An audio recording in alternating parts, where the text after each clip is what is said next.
ሰላም ጤና ይስጥልን ውድ የአይስ ፕሮግራማችን ክብደትን ለመጨመር የሚጠቅሙ ምግቦችን እነግራችኋለን ተከታተሉን። ልከኛ የሰውነት መጠን ጥሩ ነው።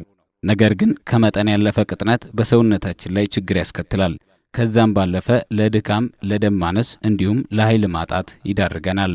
ከዚህ በመቀጠል በሰውነታችን ላይ ክብደትን የሚጨምሩልንን ምግቦች እንመለከታለን። የመጀመሪያው ጣፋጭ ምግቦች ሲሆኑ እንደ ኬክ፣ ቸኮሌት፣ አይስክሬም ያሉ በስኳርና በወተት የተሰሩ ምግቦችን መብላት ከመጠን ያለፈ ቅጥነት ላላቸው ሰዎች የሚመከር ነው። ሌላኛው ደግሞ ኦቾሎኒ ሲሆን ኦቾሎኒ ጤናማና በቫይታሚን ቅባት እንዲሁም በፋይበር ሚኒራሎች የበለጸገ በመሆኑ ለልብ ጤንነትም ከመጥቀሙ ባሻገር ተፈጥሯዊ ዘይት ስላለው በፍጥነት ሰውነታችን ክብደት እንዲጨምር ያደርጋል። በሶስተኛ ደረጃነት ቡናማ ሩዝ፣ ገብስ፣ አጃና ስንዴ ወዘተ ካርቦሃይድሬታቸው ከፍተኛ የሆኑ ጥራጥሬዎች ጡንቻዎቻችንን በመገንባት ክብደታችንን እንዲጨምር ከፍተኛ አስተዋጽኦ ያበረክታሉ። የእንስሳት ተዋጽኦና ቅባቶችም እንዲሁ ክብደት ለመጨመር ወሳኝ መፍትሄዎች ናቸው።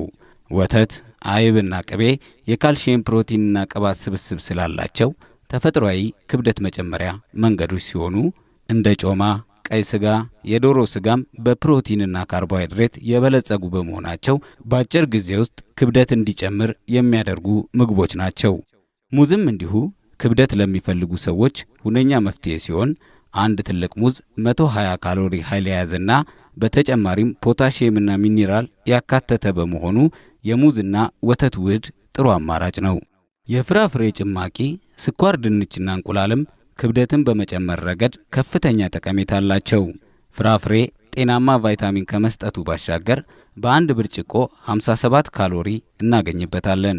ስኳር ድንችም በካርቦሃይድሬት የበለጸገ በመሆኑ የተስተካከለ ቅርጽ ለሚፈልጉ ሰዎች መፍትሄ ነው።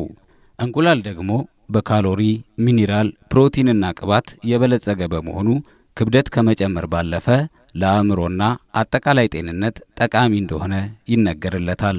ታዲያ ቀጠን ላለ ጓደኛው ቢያማክሩትስ?